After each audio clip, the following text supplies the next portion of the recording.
they had started like tasing me and macing me. And I guess the reaction was so bad. He must have had like some backyard boogie stuff, like something he whipped up himself. Cause I had been maced before and it ain't never been like that. Yeah, that's crazy.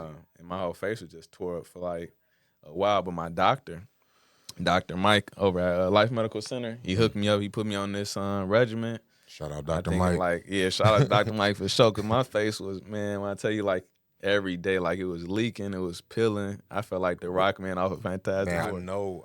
And it progressively got worse, huh? Yeah. So And I then know you sun was out. just freaking out. You like, bro, Man, what the sun fuck is out. going I'm on? like, my face is burning. I'm like, Doc, I Not need the you. sun. Being like this supposed to be helping me. I Right.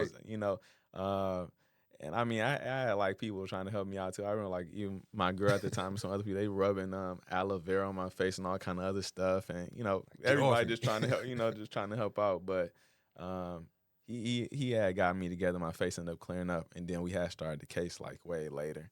So the whole situation just, it was like a movie to me. I felt like I was in a movie, like literally. And it was just so much going on at once. And even the process now, when I reflect back on it, it's just like, it was so interesting. But all I remember is really like, I had a great day. I had a great day that day. Every time some kind of trouble happened in my life, I'm always having a good time. So I kind of just stick to the good time that I had, take whatever lessons I can get out of it, and I keep it moving. No facts. Yeah. So what did Doc end up doing to like help bring it down? He had, I forget the medicine he put me on, but he had some cream and he had some pills for me. And I had to crush the pills up because I can't even take pills. So he had found something that I could go ahead and crush up.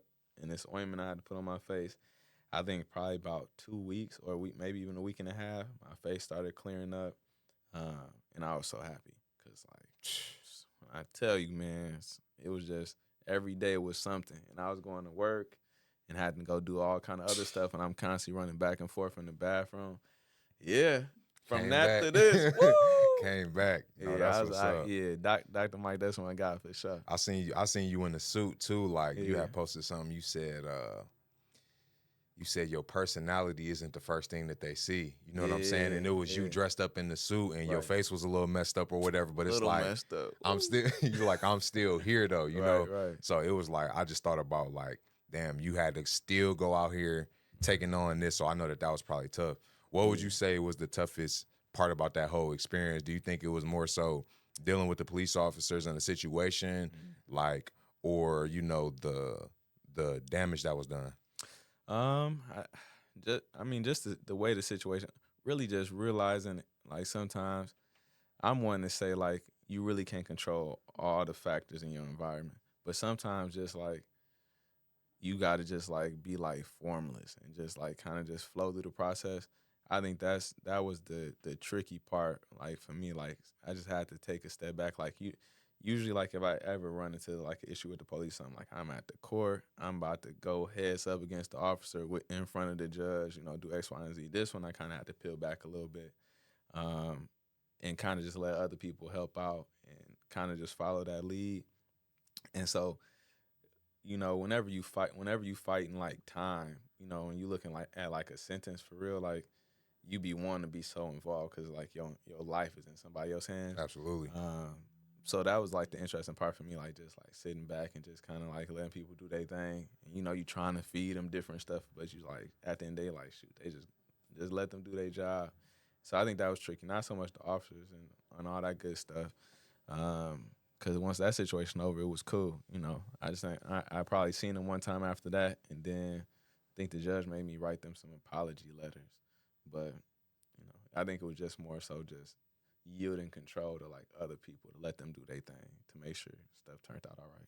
You would think that, with your military experience, auxiliary experience, just your political position, period, would have at least changed how they treated you or handled the situation. Yeah.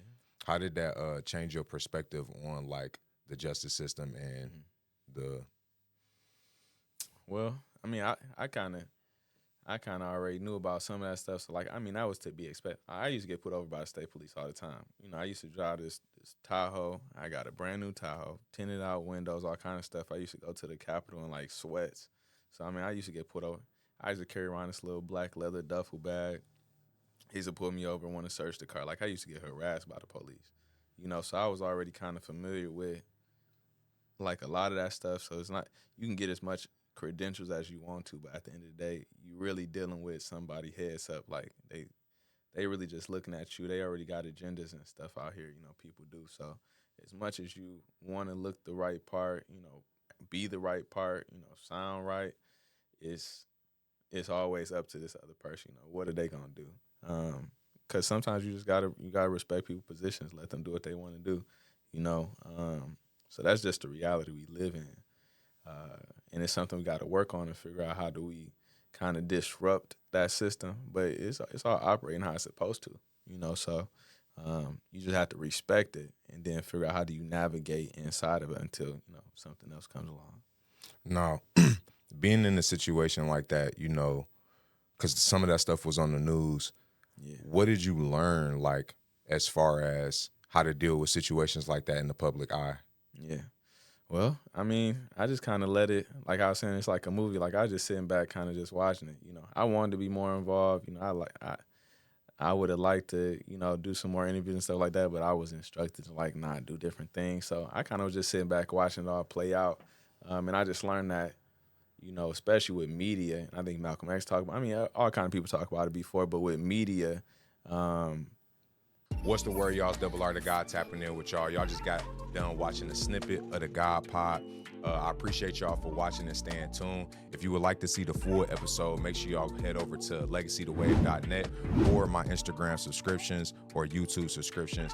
I'd appreciate it if you guys went to my website. We're trying to get people onto our own platforms and get away from social media and just, support, having our fan base support us directly. So I really appreciate if you guys head over that way. If not, you still like to be on Instagram, you can subscribe to us there.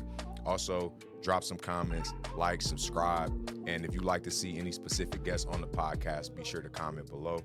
We also got Just Waking Up, the Spiritual Guidebook, so if you getting into your spiritual journey and you want to understand some of these concepts like the chakras, the third eye, just spirituality in general, be sure to check this out. Much love. One.